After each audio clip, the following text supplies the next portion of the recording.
fois des vôtres, nous sommes très heureux de vous retrouver. Bonjour à tous et bienvenue. Alors, chers candidats, vous n'avez plus besoin de vous inquiéter, de vous casser la tête pour avoir accès à votre résultat. Admis ou pas, vous le saurez au bout d'un clic grâce à une application e-résultat. On vous dira tout sur cette plateforme. Aujourd'hui, nous sommes jeudi et on démarre comme d'ordinaire avec référence.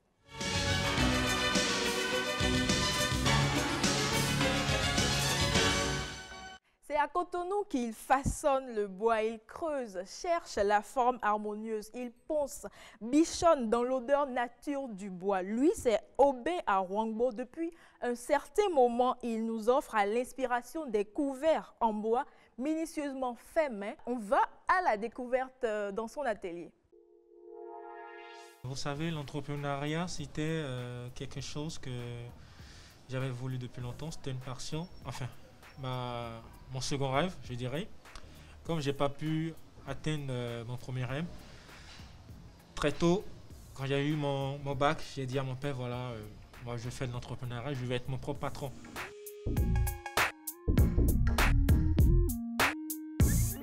Pour démarrer une entreprise, c'est compliqué. Donc déjà en deuxième année d'université, je me suis lancé moi-même dans le négoce des matières premières. J'étais intermédiaire pour les matières premières. Donc ce domaine-là a tellement d'ambiguïté, ça me décourageait. Mon père et ma mère, voyant comment je m'échinais à les voyages à Boycon, à Glazoué pour négocier, ça ne marchait pas. Ils m'ont dit, fils, il vaut mieux que tu lâches et tu trouves un boulot. Alors je leur ai dit non, je ne peux pas lâcher puisque j'ai dit que je ne devais pas travailler pour quelqu'un. Donc pourquoi je vais lâcher? Ils me disent, voilà, ça ne marche pas. Qu'est-ce que tu veux faire? Qu'est-ce que tu vas faire? Tu vas, on t'embrouille, tu reviens. Moi, je ne peux pas supporter ça. Tu n'as pas le droit de parler. Cherche un boulot. Et c'est là que j'ai cherché un boulot. Et je faisais le boulot quand l'inspiration m'est venue. Et avec le salaire que j'ai reçu, en même temps, je me suis lancé dedans.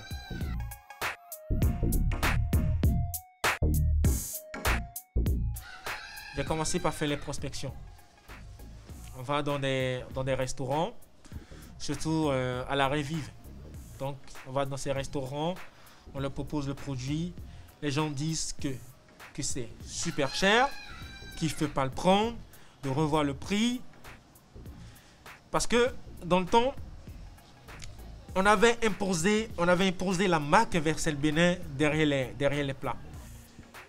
Des gens refusaient. Tu vas chez les gens sans te dire, c'est quoi? C'est du bois. Je reviens à la maison, je me dis, mais est-ce que ce truc, ça va marcher? Est-ce que j'ai fait le bon choix de quitter mon boulot et de faire ce truc? Parce que ça fait déjà 3 mois que je n'ai pas de commande. Est-ce que le produit n'est pas bien? Alors, je n'ai pas baissé les bras. J'ai continué quand même à faire la prospection jusqu'à tomber sur un restaurant qui m'a fait une première commande et une autre dame qui m'a contacté qui a fait une seconde commande.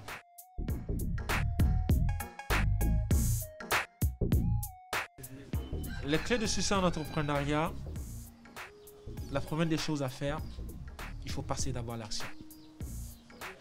Après, il faut être persévérant parce que il y a tellement de trucs sur la route que tu vas trouver. Nous, on a fait nous décourager. Avec les bois que nous signons, il y a des blessures et qu'on sort. On ne s'est pas découragé. Le prix qui était un handicap, on ne s'est pas découragé. On a quand même continué par avancer. Et c'est en avançant qu'on a la chance. Voyez? Donc, je peux leur dire que les clés de succès, c'est le fait de passer à l'action, la détermination, la persévérance et l'écoute.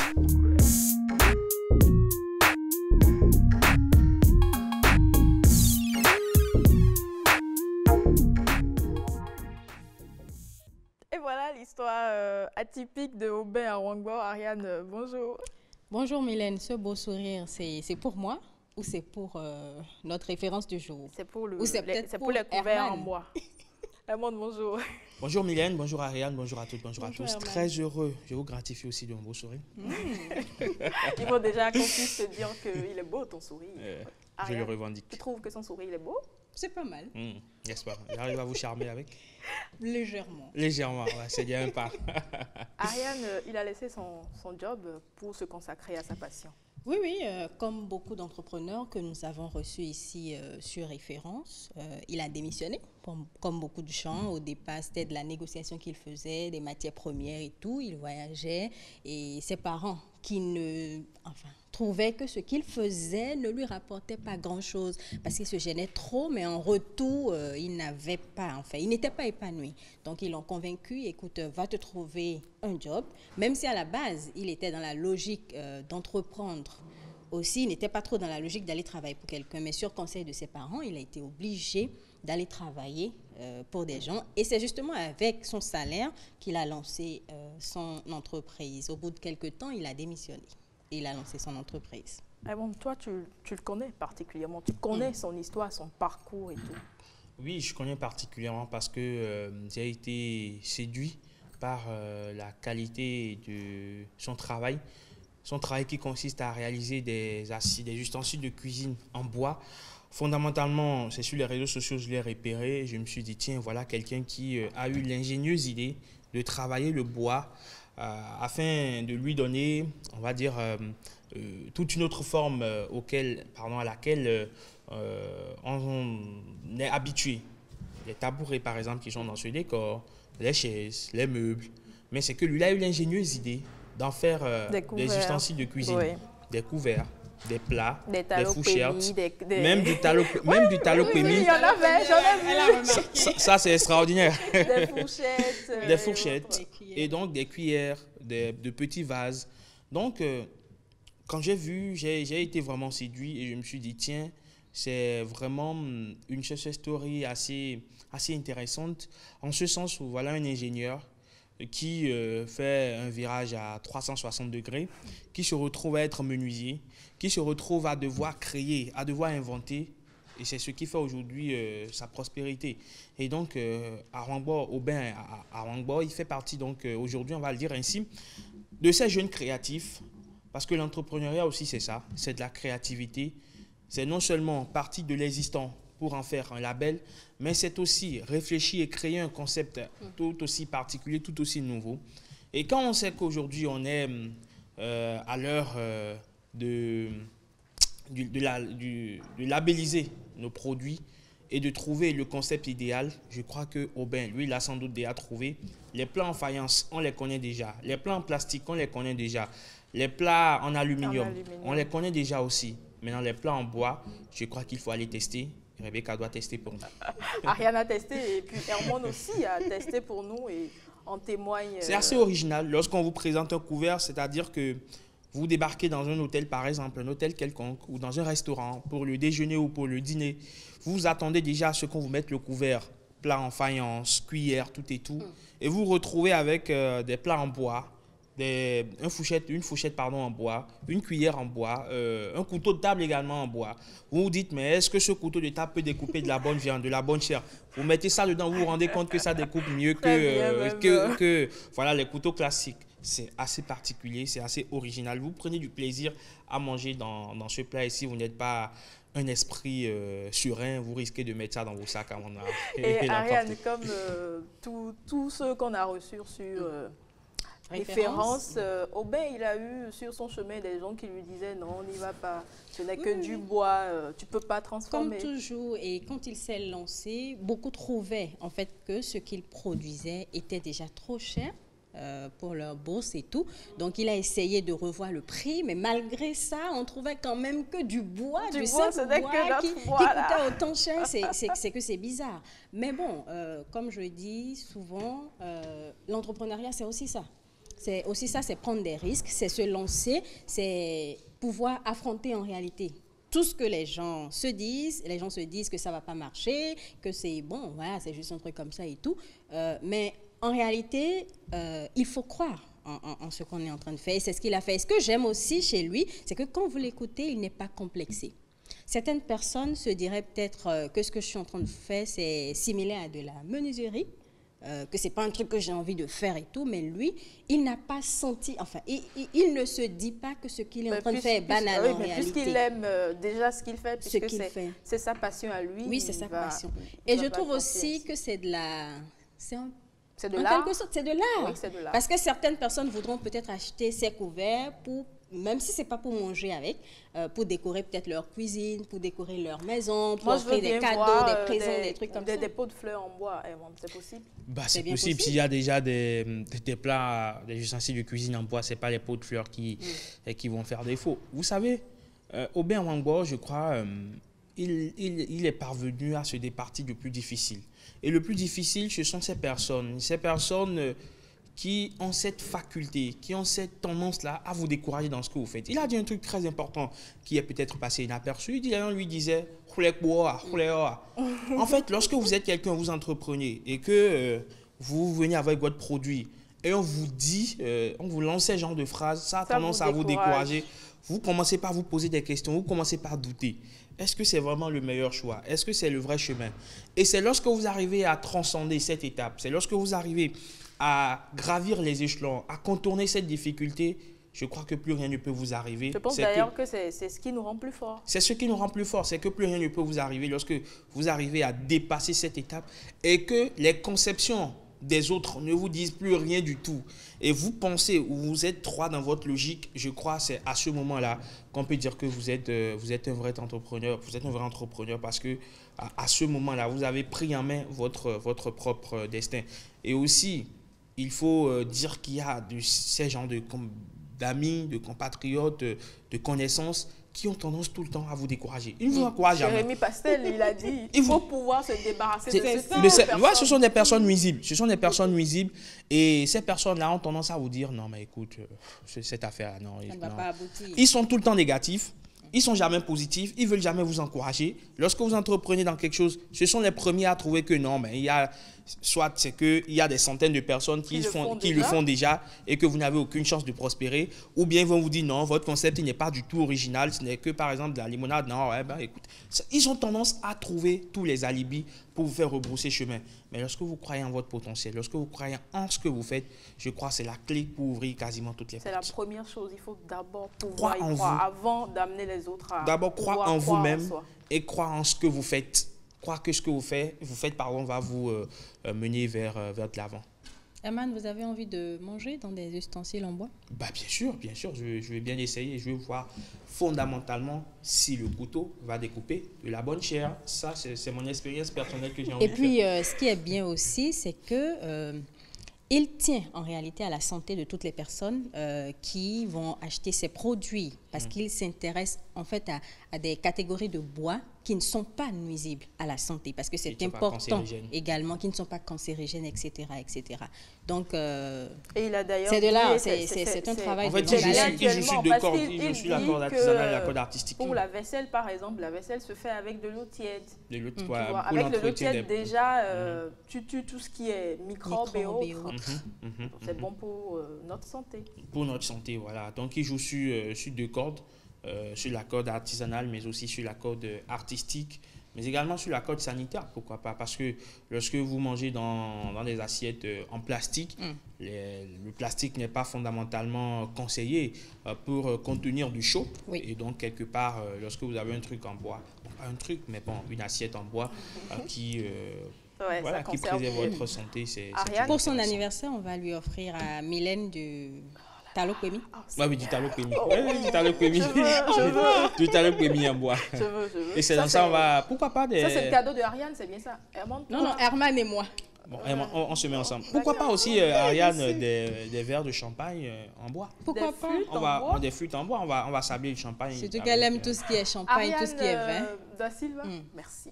C'est moi qui vous remercie. Alors Bruno est le grand cinéphile de du rendez-vous du de rendez-vous midi. de midi. Bruno adore tout ce qui est cinéma, tout ce qui est film. Ah oui, je ne savais pas. Parfois, il se retrouve à 5 h du matin Je savais en train pas. de regarder un film. films. Donc il va nous en vouloir. Et le lendemain si, matin, 16 yeux sont rouges. Bruno, tu as fait quoi? Je suis un film. Il va nous en vouloir si on ne l'installait pas, puisque On parle cinéma. pêle-mêle parle vraiment cinéma aujourd'hui.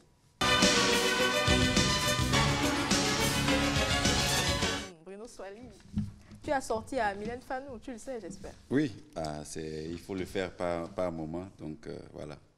Bonjour. Bonjour Mylène, bonjour Herman, je salue les téléspectateurs. Bonjour Bruno, très heureux de te retrouver. Aussi. Herman, Oui. tu nous dis que les cinéphiles comme Bruno Soali, tu nous annonces plutôt une mauvaise nouvelle. Hollywood repousse la sortie des grandes productions pour 2021, voire 2022. Alors, Mylène, tu as suivi peut-être Mulan, c'est comme tu veux. Eh bien, c'est C'est le... pas comme je veux, Herman. Parce que tu ne sais pas. Alors, c'est le remake du dessin animé sur la princesse chinoise guerrière. Eh bien, ça ne sera pas disponible avant 2021. Disney vient de l'annoncer et décale également la suite d'Avatar dont le deuxième volet ne sortira finalement qu'en 2022. Et les prochains Star Wars ne seront pas à l'affiche avant 2023.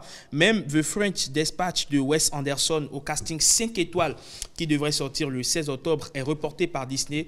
De son côté, Paramount préfère également attendre l'année prochaine pour proposer aux spectateurs deux suites très attendues, Sans bruit 2 et Top Gun Maverick. Du côté de Warner, le sort de Tenet de Christopher Nolan est incertain.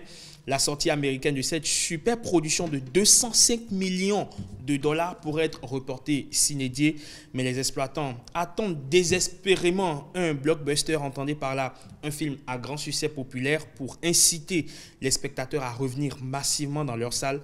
La reprise et la fréquentation sont encore très faibles. Et toujours cinéma, tout simplement noir. Bruno, tu connais? Ouais. J'avais entendu parler, oui. Tu as vu le Entendu teaser. parler, mais pas vraiment en profondeur.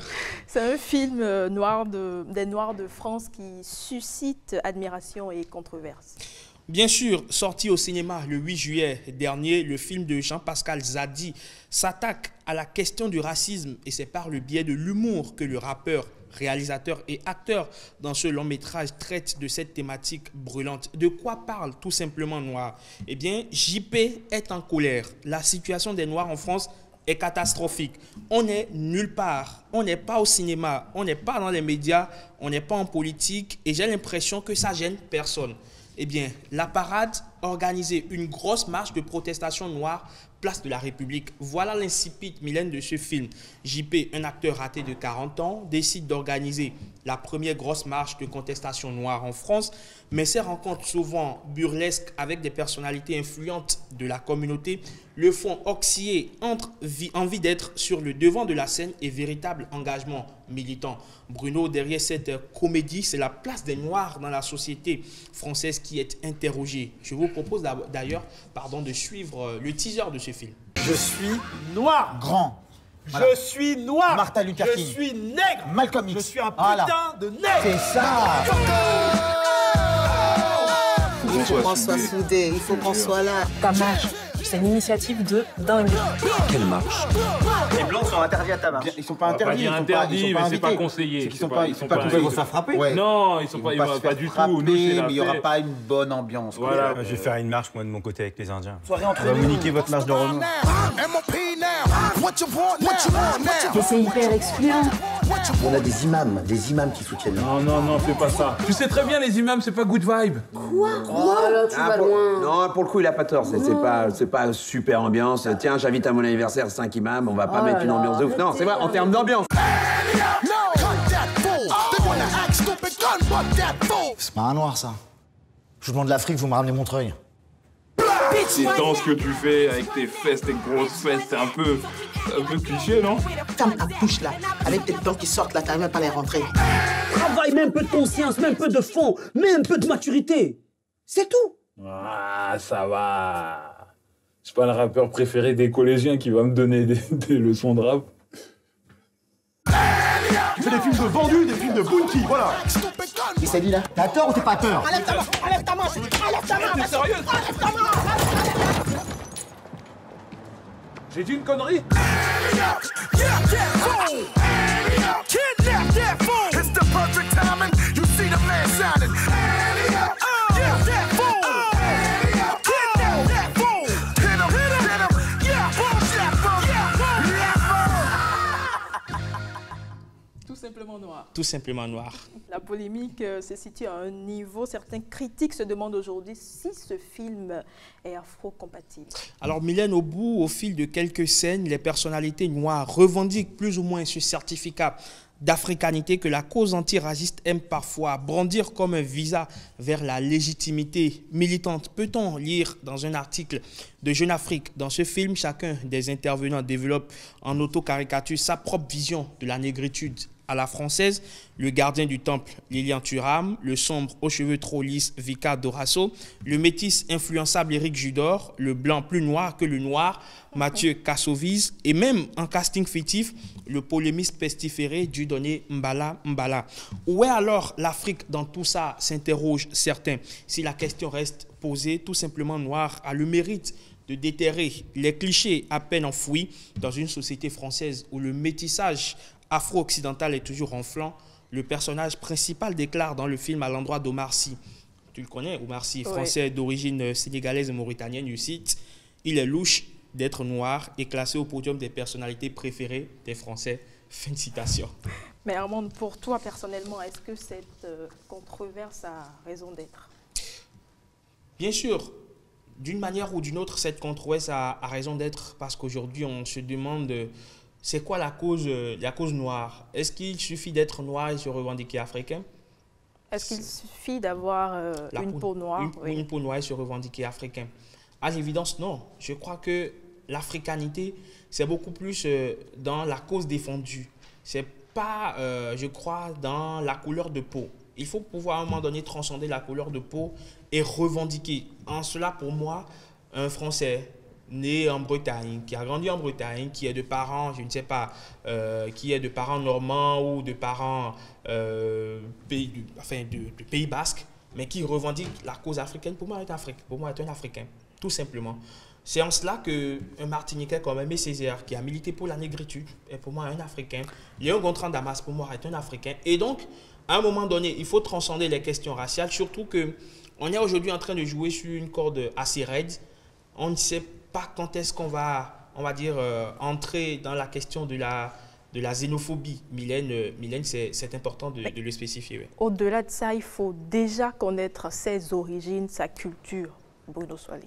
Oui, il faut connaître ses origines, sa culture, parce que c'est ce que vous pouvez mieux défendre. Ce que vous connaissez mieux, c'est ce que vous pouvez mieux défendre.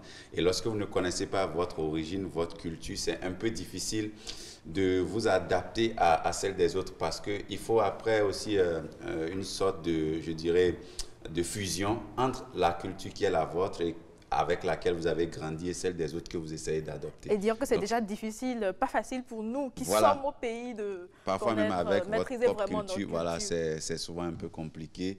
Voilà, il y a des choses pour lesquelles vous êtes, il y a des choses contre lesquelles vous êtes aussi. Donc c'est un peu ça. Alors, il y a surtout une conclusion de Jeune Afrique que j'aimerais partager avec vous. Jeune Afrique qui a rédigé un article formidable sur le sujet. Jeune Afrique a conclu en disant « Un noir de France ce devrait d'être par essence quelqu'un qui dérange. Peut-être que le film dérangera-t-il aussi les Noirs, et en particulier certains Africains.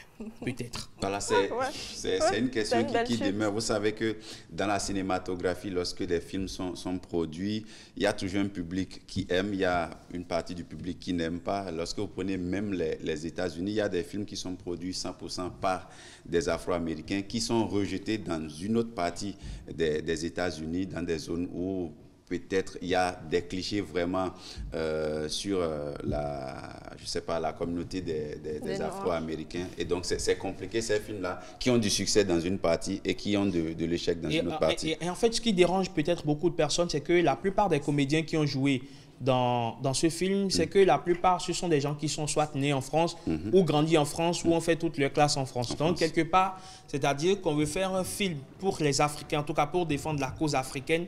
Et c'est que quelque part, l'accent que vous retenez de ce film, c'est que vous avez l'impression en fait que c'est des Français, mais qui revendiquent une cause africaine. Donc, ça fait un peu désordre, on va dire, dans la tête de certains Africains. N'empêche, ce film a quand même le mérite de mettre sur le tapis une question on va dire, qui jusque-là reste encore actuelle, la question du racisme et la place de l'Afrique dans le reste du monde. Et Herman, une figure ancienne du cinéma américain, est décédée.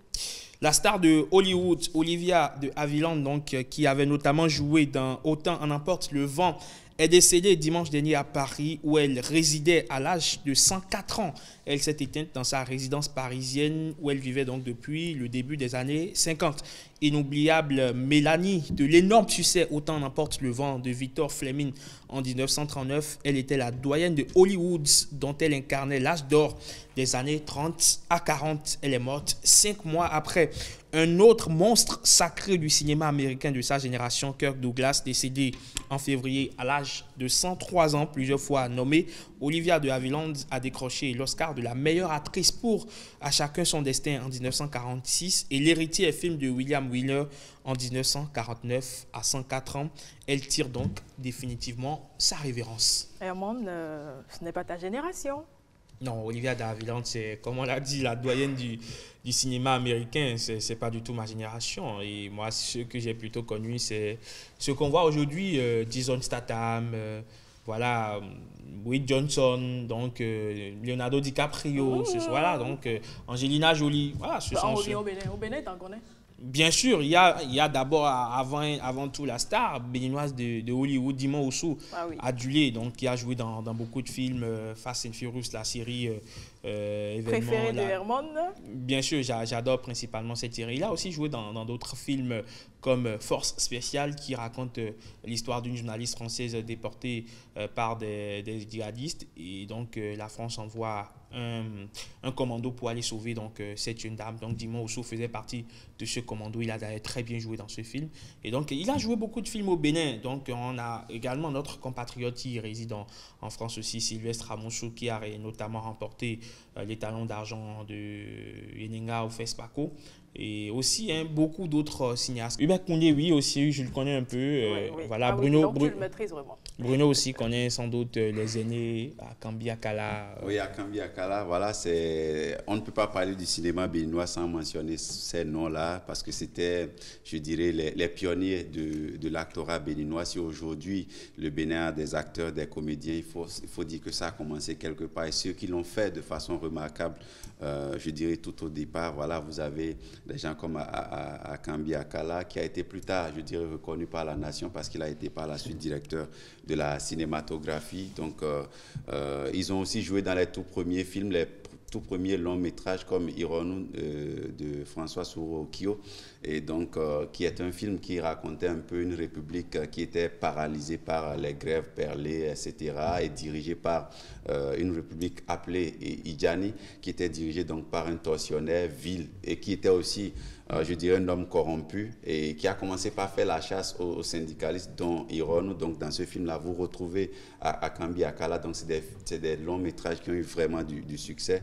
Mais lui-même, il va être aussi par la suite, je dirais, producteur, scénariste. Donc c'est ce qui est intéressant, c'est chez ces gens-là, ils n'ont pas été que comédiens ou acteurs ou producteurs, mais ils ont eu par la suite vraiment, je dirais, une polyvalence. Et voilà. On ne peut pas aussi ne pas parler de François Souro-Okio, qui a été un énorme... On le disait tantôt, Bruno, il est à fond dans... Qui a été vraiment énorme dans le cinéma béninois. Donc, les premiers longs métrages, déjà, vous imaginez, en 85 au Bénin, il y a de ces gens-là, comme François Souro-Okio, qui produisait des longs métrages. Donc, ça fait 85 ans en arrière, 30 ans en arrière, donc c'est pas peu. Merci Bruno. Herman, merci. Tout le plaisir était pour moi. Alors, en cette veille de la célébration des 60 ans de l'indépendance du Bénin, on s'intéresse à l'un de nos symboles phares, le drapeau du Bénin. Vous le savez, il est composé du vert, du jaune et du rouge. Mais qu'est-ce qui a motivé le choix de ces couleurs? Pourquoi le vert et pas le noir ou encore le violet? Et quelle est la symbolique de ces différentes couleurs? Bruno Swali a creusé pour nous.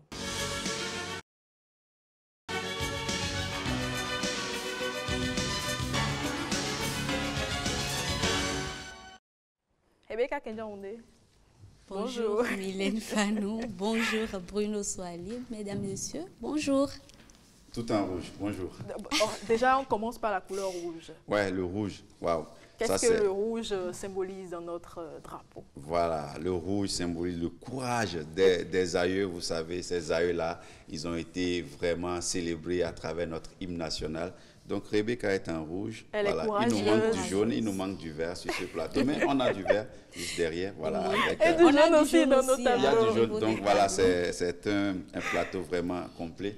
Oui, Mylène, on parle du drapeau national aujourd'hui parce que voilà, nous sommes à la veille du 60e anniversaire de l'indépendance du Bénin. Donc, il faut parler des choses qui véritablement nous intéressent. Déjà, le drapeau, c'est une représentation nationale, d'accord? C'est voilà, un symbole de la République qui est déjà reconnu par l'article 1er de notre Constitution. Donc, quand vous prenez la Constitution béninoise, déjà dans l'article 1er, vous voyez la Constitution s'intéresser et définir le drapeau national comme un symbole national, donc avec 3 couleurs, le vert, le jaune et le rouge. Et ce drapeau national est vraiment, je dirais, la mascotte du pays. Ça représente beaucoup, pas seulement pour le Bénin, mais pour chaque pays, le drapeau national signifie vraiment beaucoup. C'est parfois même, je dirais, la synthèse de l'histoire du pays qui est là. Lorsque vous prenez, aujourd'hui on appelle l'Afrique du Sud la nation arc-en-ciel, c'est parce que lorsque vous prenez le drapeau sud-africain, vous avez vraiment plusieurs couleurs dedans. Donc c'est un drapeau vraiment multicolore, pas seulement tricolore, mais avec beaucoup plus de couleurs. Et c'est à travers ce drapeau-là même que le pays parfois s'exprime. Vous voyez, lorsqu'il y a montée des couleurs, descente des couleurs, même si vous êtes en train de passer, la bonne citoyenneté voudrait que vous vous arrêtiez si vous êtes vraiment bon citoyen et que vous respectiez ce symbole national-là qu'est le drapeau jusqu'à ce que le drapeau soit descendu du bas ou monté et que l'hymne national soit exécuté pour que vous puissiez continuer votre chemin. De la même manière, lorsqu'un pays est endeuillé, par exemple, c'est à travers le drapeau qu'on le sent. Si vous n'avez pas l'information, vous n'avez pas suivi l'information et que vous voyez dans un pays un drapeau qui est mis en berne, ça veut dire que le pays pleure un de ses fils les plus dignes. Donc c'est dit que le drapeau représente vraiment beaucoup de choses. On va revenir sur notre drapeau tricolore. Si la France a son bleu, blanc, rouge, le Bénin aussi a son vert, jaune, rouge. C'est notre drapeau tricolore. On va suivre cet élément et on revient juste après pour d'autres précisions. Selon l'article 1er de la Constitution de la République du Bénin du 11 décembre 1990 qui le consacre comme emblème national, le drapeau du Bénin est composé en partant de la hampe d'une bande verte sur toute la hauteur et sur les 2/5 de sa longueur de 2 bandes horizontales égales, la supérieure jaune et l'inférieure rouge. La signification des couleurs est expliquée dans l'Aube nouvelle, l'hymne national du Bénin. Le vert rappelle l'espoir du renouveau démocratique. Le rouge évoque le courage des aïeux. Le jaune incite à conserver les plus riches trésors du pays. Il est adopté le 16 novembre 1959 et utilisé pour la première fois le 1er août 1960. Il est abandonné en 1975 pendant la période marxiste du général Mathieu Kérékou, puis réutilisé à partir du 1er août 1990.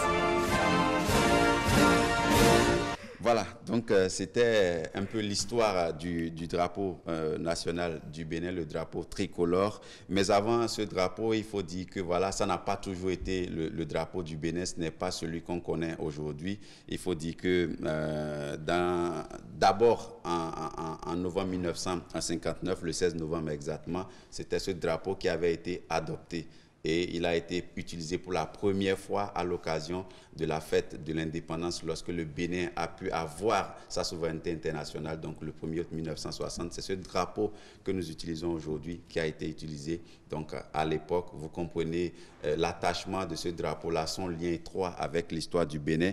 Mais avec l'arrivée du président Mathieu Kérékou, le général Mathieu Kérékou, au pouvoir en 1975, pas qu'il est arrivé au pouvoir en 1975, mais c'était la période du marxisme-léninisme. Donc en 1975, ce drapeau sera changé et nous allons utiliser un drapeau vert frappé d'une étoile rouge. Donc ce drapeau-là qui a fait, je dirais, près de, on va dire 15 ans, oui 15 ans, donc utilisé pendant 15 ans, jusqu'en 1990, au moment de l'historique conférence des forces vives de la nation, où nous allons, je dirais, retrouver notre premier amour, si je peux le dire ainsi, c'est-à-dire le drapeau tricolore vert, jaune, rouge du 1er août 1960. Donc nous l'avons revêtu et c'est lui que nous utilisons jusqu'aujourd'hui. Et je ne pense pas que c'est prêt de changer, quoi.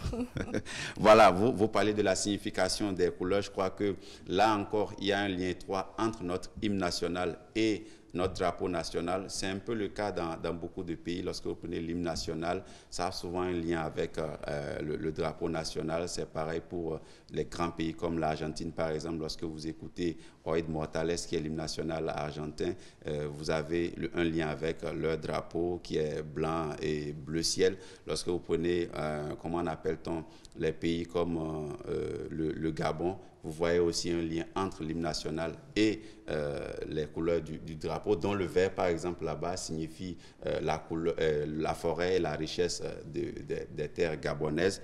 Mais ici au Bénin, dans le deuxième couplet de notre hymne national, l'Aube Nouvelle, donc, que généralement on ne chante pas ou qu'on ne reprend pas en chœur lors de l'exécution de l'hymne national. Donc, les couleurs sont vraiment définies avec leur signification dans ce deuxième couplet-là. Et donc, dire que le vert, donc, c'est bien dit clairement dans le deuxième couplet de l'hymne national, que dans le vert, nous pourrons lire, nous, fils du Bénin, l'espoir du renouveau. Donc, le vert dans notre drapeau, lorsque nous le regardons, ça doit nous inspirer l'espoir. Donc, en tant que Béninois, on doit avoir l'espoir que, voilà, demain est un autre jour pour le Bénin, etc. Dans le rouge, je l'avais déjà dit, le rouge évoque le courage des aïeux, ces aïeux-là qui se sont battus pour l'indépendance, qui, pour d'autres, ont versé de leur sang. Donc, voilà, le rouge leur rend hommage dans l'hymne national du Bénin, et à travers même cette couleur rouge-là du drapeau tricolore, et le jaune, bien entendu, incite à conserver les richesses ou les riches trésors de notre pays. Donc voilà un peu la signification des trois couleurs de notre drapeau national. Est-ce que le drapeau, on peut l'avoir chez soi? Oui, vous pouvez avoir le drapeau. Et en faire ce que je veux? Non, non, pas en fait ce que vous voulez. Vous ne pouvez pas utiliser le drapeau, par exemple, pour décharger vos marmites à la maison. Ce n'est pas normal. On a déjà dit, c'est le symbole national, c'est une représentation nationale. Oui, vous pouvez avoir le drapeau chez vous à titre décoratif. Le drapeau du Bénin ou le drapeau de tout un pays est utilisé même lors des grandes manifestations, lorsqu'il y a des sommets de la CEDEAO, de l'Union africaine, etc. Vous voyez les drapeaux des pays qui sont là. C'est pour dire que lorsque vous voyez le drapeau du Bénin, c'est pour dire que le Bénin est représenté à ce sommet-là. Donc, partout où on voit le drapeau d'un pays, on voit le pays là à ce niveau. Vous allez dans un pays et vous voyez le drapeau d'un autre pays dans ce pays-là. Ça veut dire qu'à cette partie-là, particulièrement, c'est une communauté qui est là, c'est peut-être un consulat qui est là, c'est l'ambassade du pays étranger dans lequel vous n'êtes pas forcément, qui est représenté là. Donc, vous pouvez avoir le drapeau chez vous, oui, vous pouvez l'utiliser pour décorer, vous pouvez l'avoir comme on le fait au moment de l'indépendance. Il y a souvent des mini-drapeaux que vous pouvez utiliser. Voilà, donc oui, vous pouvez avoir votre commode, vous pouvez avoir le drapeau national chez vous. C'est même signe de fierté que vous êtes béninois et que vous vous retrouvez à travers ces couleurs-là. C'est pas interdit, mais on ne peut pas utiliser le drapeau pour faire n'importe quoi. Parce que lorsqu'il y a des mutineries dans certains pays, vous voyez des gens brûler le drapeau pour signifier leur désamour avec le pays. Et c'est extrêmement grave parce que brûler le drapeau national, c'est comme si vous avez la chance de brûler tout un pays, vous le ferez sans réfléchir. Et c'est vraiment dommage. Le drapeau, c'est votre pays, c'est l'amour. Et lors des manifestations sportives même, lorsque un pays sort gagnant d'une compétition, une grande compétition sportive ou d'une compétition en athlétisme, etc., c'est l'hymne national de ce pays-là qui retentit avec le drapeau de ce pays-là qui flotte. Et donc, tous, on doit être fiers de ce drapeau-là parce que c'est lui qui nous représente partout. Là où vous n'arrivez pas à aller, Mylène, le drapeau national va là-bas et vous représente. Donc, c'est comme ça. Moi, je dirais, au-delà des couleurs, au-delà de l'histoire que raconte le drapeau, il y a aussi cette devise-là qu'on partage au Bénin, fraternité, justice, travail. C'est important quand même. Et le drapeau, ça symbolise aussi le sacrifice de tous ces hommes et femmes qui se sont battus pour obtenir en quelque sorte l'indépendance de notre pays. Donc 60 ans après. En fait. Ouais, c'est pas pour rien qu'elle est en rouge là. Oui, non, merci. C'est moi. Alors, les candidats aux examens ont fini de plancher. Tous sont maintenant dans l'attente de leurs résultats. C'est pour eux qu'une plateforme vient d'être créée. Il s'agit du e-résultat pour consulter en ligne les résultats des différents examens. Rebecca nous en dit davantage dans Innovation.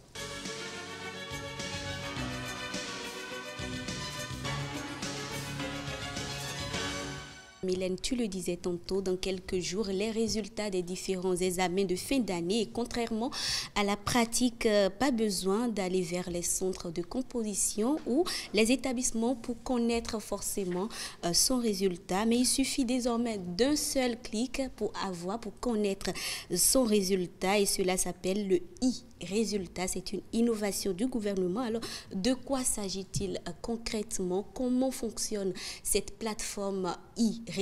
On en parle aujourd'hui avec notre invité, Brice Ressou. Bonjour. Bonjour, Rita. Vous êtes chef de projet au sein de l'ACI, l'Agence des services et systèmes d'information, qui est d'ailleurs la structure chargée de la mise en œuvre de cette plateforme. Déjà, première question, dites-nous, présentez-nous un peu la plateforme e-résultat. Merci beaucoup, Rebecca. La plateforme e-résultat, c'est le portail national des examens concours du Bénin. Et plus que afficher simplement ou communiquer les résultats aux candidats, aux parents d'élèves, cette plateforme permet également d'avoir les correctifs et les épreuves. Et ça permet également bientôt de pouvoir demander des documents tels que les attestations de succès ou même les relevés de notes dans un futur très proche. Donc c'est une plateforme qui est vraiment à destination du secteur en charge de l'organisation des examens et concours au Bénin. Pas que dans le domaine académique, mais également dans le monde professionnel. D'accord. Comment ça fonctionne, cette plateforme? Alors, cette plateforme, vous avez la possibilité de consulter vos résultats de deux manières.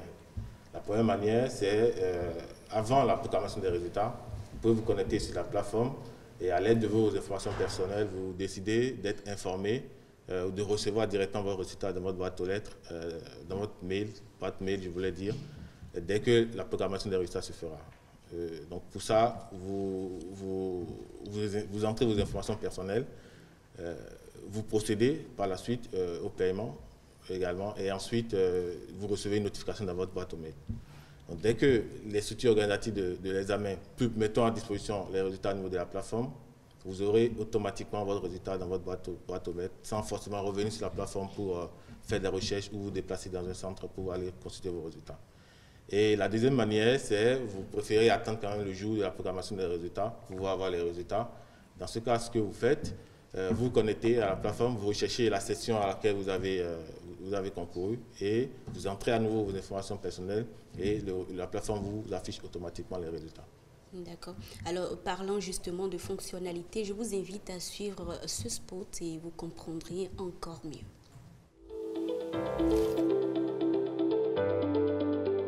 Cher ami, comme moi, tu as récemment passé un examen national. Sais-tu que désormais tu peux avoir accès à tes résultats sans te déplacer et en utilisant simplement ton ordinateur ou ton smartphone et une connexion Internet? Pour ça, c'est très simple. Rends-toi sur le site www.iresultat.bj. Renseigne tes noms et prénoms ou ton numéro de table et obtiens tes résultats en quelques secondes.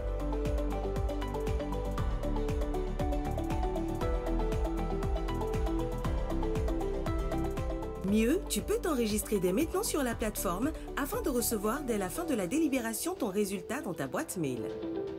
Tu peux également consulter les corrigés-types des épreuves de ton examen.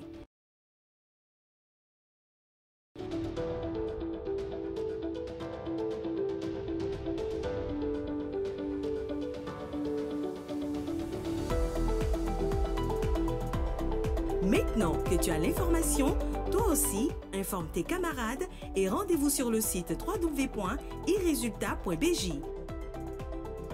iRésultat et ton résultat vient à toi. Alors, cette plateforme-là, dites-nous, elle est gratuite ou payante? Alors, pour répondre à la question, je dirais qu'aujourd'hui, au niveau de la CI, au niveau du secteur du numérique, et suivant les recommandations du chef de l'État, on a pour vocation de mettre en place des plateformes qui durent dans le temps et qui,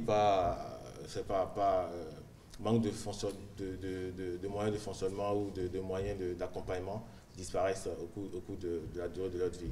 Donc il y a tout un modèle économique qui a été pensé, qui a été réfléchi autour de cette plateforme pour quand même garantir sa pérennité dans le temps. Et aussi, aujourd'hui, les résultats, que ce soit communiqué de façon classique, on ne va pas dire que c'est totalement gratuit pour le candidat ou le parent d'élève, parce que vous avez tout un risque que vous prenez quand vous vous déplacez vers le centre d'examen. Vous avez le stress que vous donnez à vos parents qui sont à la maison. Vous avez l'argent que vous prenez pour prendre le transport, etc., qui sont également comptabilisés dans ce coût-là. Et également, aujourd'hui, e-résultat apporte une plus-value à cette population, parce que vous pouvez attendre vos résultats en famille et le résultat vient à vous, comme on l'a vu dans le sport. Et oui, je ne dirais pas que c'est payant, je dirais que c'est juste une petite contribution qu'on demande aux citoyens de faire pour quand même garantir tous ces investissements que le gouvernement fait aujourd'hui. Et il faut savoir aussi que quand on dit payant, on reste dans l'ordre de 50 francs minimum et 100 francs maximum, et 150 francs maximum, pardon. Donc c'est juste vraiment, ça n'atteint même pas le prix des étudiants que vous prenez pour aller vers le centre. On paye comment? Le paiement s'effectue comment? Alors le paiement se fait par les moyens classiques. Hein. Vous rentrez votre numéro, vous recevez un message sur votre téléphone et vous confirmez la transaction automatiquement. Le paiement se fait. Alors, quelles sont les garanties, puisque le 30 prochain, il y aura les premiers résultats sur cette plateforme? Quelles sont les garanties? Parce que beaucoup d'élèves, je vais dire, vont consulter cette plateforme pour connaître leurs résultats. En termes de fluidité de la connexion, quelles sont les garanties? Merci pour votre question, c'est une question très pertinente. Effectivement, nous, du côté de la CI, on a travaillé avec les alliances sœurs qui sont vraiment spécialisés dans tout ce qui est robustesse de nos applications et de nos plateformes qu'on met en place, notamment l'Alliance nationale de sécurité des systèmes d'information, l'ANSSI, qui nous a aidés à faire ce qu'on appelle les tests de performance, les tests d'instruction, les tests de sécurité. Et tout ça pour garantir aux utilisateurs finaux une plateforme sécurisée et performante, accessible à tout moment, même en temps de grande affluence. Donc je peux vous garantir que le nécessaire a été fait, tous les moyens ont été mis en œuvre, et nous avons opté pour des technologies qui facilitent la fluidité de la navigation au niveau du site. D'accord. Alors, je suis élève au BPC, candidat au BPC, CEP ou bien même le bac. Le 30 prochain, qu'est-ce que je fais? Comment est-ce que je procède pour connaître mon résultat de façon pratique? De façon pratique, je vous dirais le 30, vous vous connectez à la plateforme en entrant à l'URL, on a vu tout ça dans le spot, www.iresultat.bj, dans un navigateur, soit depuis votre smartphone, soit depuis votre ordinateur portable ou de bureau. Et arrivé au niveau de la page d'accueil, vous pouvez voir l'ensemble de ces examens qui ont été déjà composés dans les cours des semaines dernières. Donc vous choisissez par exemple le CEP, vous cliquez, vous aurez deux liens. Il y a un premier lien qui est recevoir son résultat dans son adresse mail et le second lien qui est consulter. Donc, si vous voulez consulter directement en ligne, vous cliquez sur le bouton consulter. Et une fois que vous cliquez sur le bouton consulter, vous allez entrer vos informations personnelles. C'est soit votre numéro de table et votre département dans le cas du CEP, ou soit votre nom et votre prénom, et potentiellement vous choisissez votre centre pour affiner les recherches.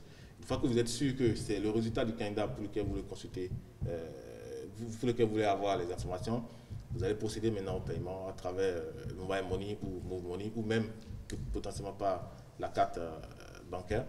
Et dès que votre transaction est validée, automatiquement le résultat est affiché à l'écran. D'accord.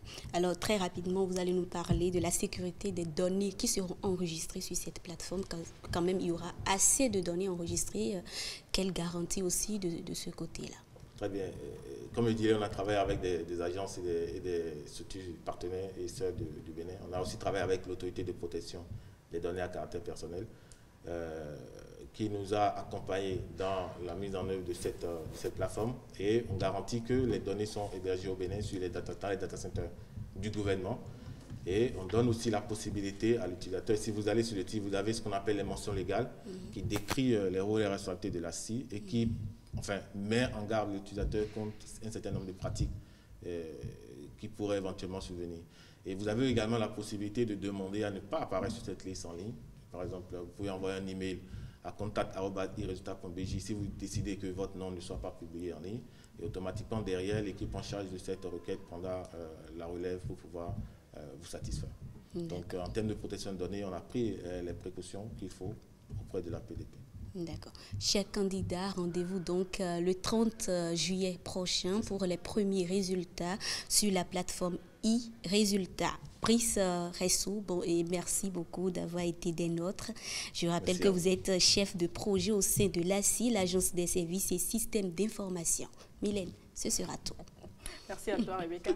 Et merci à vous pour votre attention. On se donne rendez-vous pour demain à la même heure. Ciao, ciao.